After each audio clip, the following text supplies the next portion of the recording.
A pergunta que não quer calar.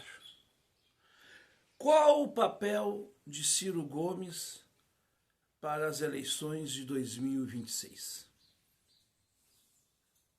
É a de consultor, de um analista ou de um candidato?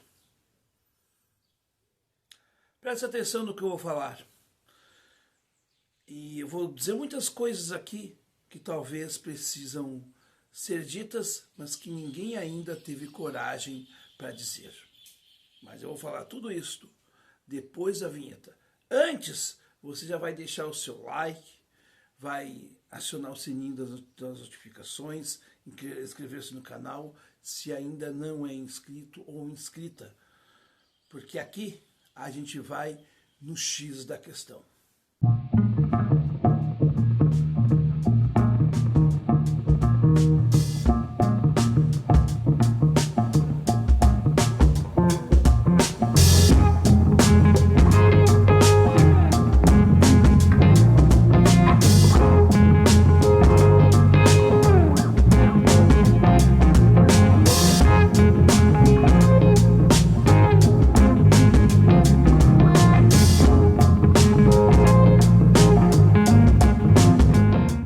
Seja bem-vinda ou bem-vindo a mais um vídeo aqui do nosso canal, o X da Questão. O último vídeo que nós fizemos sobre Ciro Gomes, nós tivemos uma boa audiência para as médias aqui do nosso canal, evidentemente. E eu quero retomar uma outra pauta a respeito de Ciro Gomes. Ciro Gomes está no canal My News agora como uma espécie de um colunista, de um analista político. E é claro que ele vai fazer esse papel muito bem. Ele conhece o assunto, ele tem uma fundamentação importante. A pergunta que não quer calar é a seguinte: ele vai ficar nessa posição até quando? E se realmente ele não tem nenhuma pretensão eleitoral? Porque, sinceramente, a gente precisa olhar para um todo das coisas e pensar o seguinte: para o Ciro, talvez seja mais cômodo ser somente um analista. E é realmente mais cômodo ser só analista. Para mim, por exemplo, não mal comparando, mas para mim é muito mais interessante hoje eu estar numa análise política equidistante, por exemplo, da vida partidária, do que de fato estar envolvido na política. Agora, efetivamente, para uma pessoa que já tem anos a fio dentro de vida partidária, será que não será muito pouco ficar somente como um mero analista de um canal de sucesso, sem dúvida nenhuma, mas somente isso não é muito pouco para quem tem pretensões, ou teve até então pretensões políticas há tão pouco tempo atrás?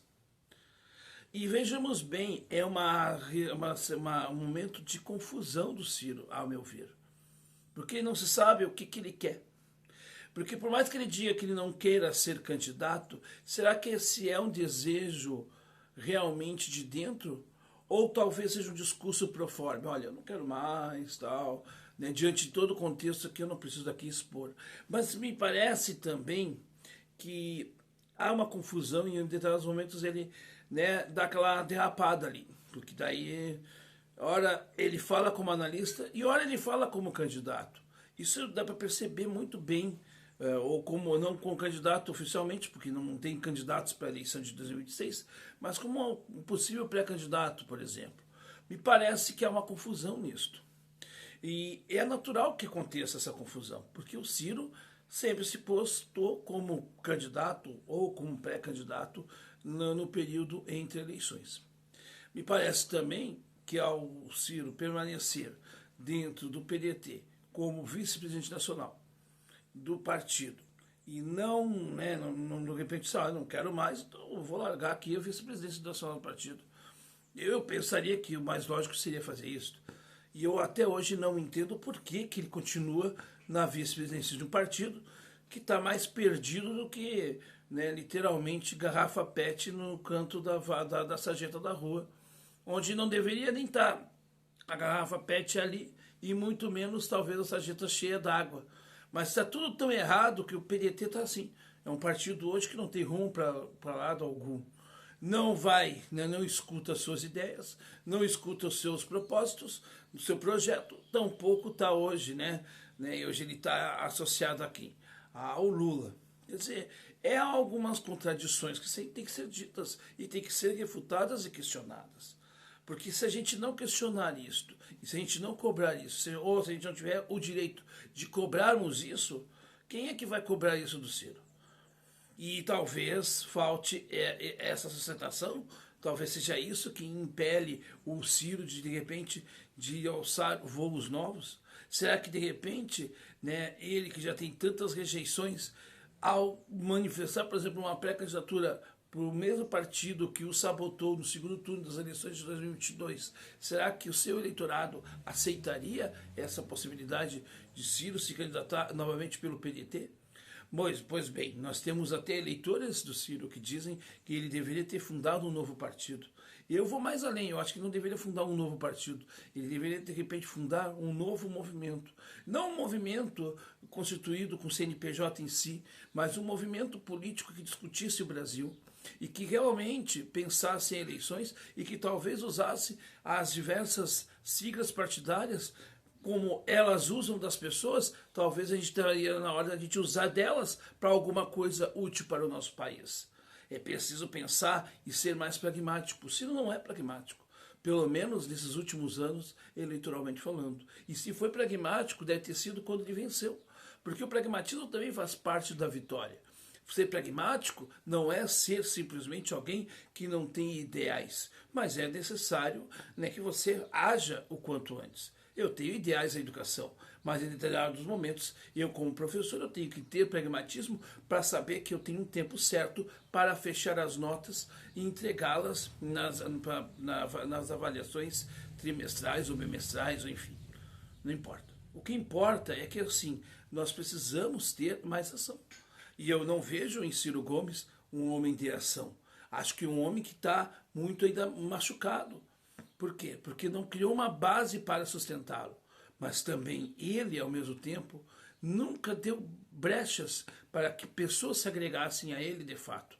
E eu estou falando que quem se agregou ao Ciro nos últimos anos foram pessoas exatamente que se aproveitaram do seu know-how para avançar politicamente, mas sem pensar no projeto.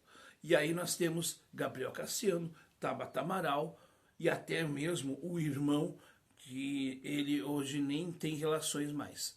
Mas vejamos bem, sem aqui eu querer aqui apedrejar o Ciro em si e dizer que ele está tudo errado, porque não é isso também. Ele também teve atitudes muito corretas e muito nobres. Ele também foi uma pessoa que sofreu com muitas traições. Mas é preciso, na política, sobreviver às traições. Uma certa ocasião, conversando com um político da minha cidade, ele disse para mim assim, se na política você vive com traidores. Se você não souber viver com traidores, você não consegue viver na política. E realmente eu, por exemplo, não consigo viver na política, porque na política tem traidores o tempo todo. O sistema nos impulsiona isto. E a prática de querer ganhar por ganhar impulsiona cada vez mais esse tipo de postura. O que me parece com relação ao Ciro é que ele está numa zona de transição. Ele está como um adolescente, que ora quer ser adulto, ora quer ser criança. Ora ele quer ser um analista, mas quem sabe ele se projete e talvez ele pense que esse trabalho de analista possa projetá-lo, né, no seu subconsciente para uma questão eleitoral. E por que não? Mas ele precisa ter um objetivo claro. Quando a gente não tem objetivo claro no que a gente vai fazer, as coisas não têm sentido. E elas não terem sentido, pelo menos claro para os demais, a gente acaba não se postando como aquilo que a gente mereceria ter, porque de fato a gente não está se apresentando e tendo coragem de enfrentar o contexto. Se há um contexto que não quer que Ciro se candidate em 2026, há um outro contexto que se sente órfão. E talvez o Ciro poderia olhar para essas pessoas. Mas olhar para essas pessoas e conversar olho no olho. E como não são muitas pessoas, é mais fácil ainda de fazer esse processo. Quem sabe ao convencer, né, e ao conversar com esses outros multipliquem os votos. É possível. Tudo é possível. E a gente só não vai onde a gente quer quando a gente se deixa levar pelos machucados do caminho. Todos nós, quando queremos vencer na vida, a gente tem machucados ao longo do caminho. Os barrões, tropeços, isto faz parte. Se o Ciro, e parece que o Ciro sim tem um certo medo de trauma, o medo do trauma, a fobia do trauma é natural, mas ela não pode ser aquela que nos torne letárgicos e, vamos dizer assim, um tanto quanto lentos demais para os nossos objetivos. É preciso ir à frente, é preciso ir avante. É preciso olhar para a frente e não se prender ao passado, porque o fracasso no teatro é recomendado. Todo grande ator, toda grande atriz tem seus fracassos. Primeiramente, os fracassos são fundamentais para que no grande espetáculo, no grande sucesso, ele não se perca na vaidade e saiba o que está fazendo em cena. Pense nisso, Ciro. Pense nisto também, militância do Ciro e também, vamos dizer assim, eleitores simpatizantes à causa do Projeto Nacional de Desenvolvimento.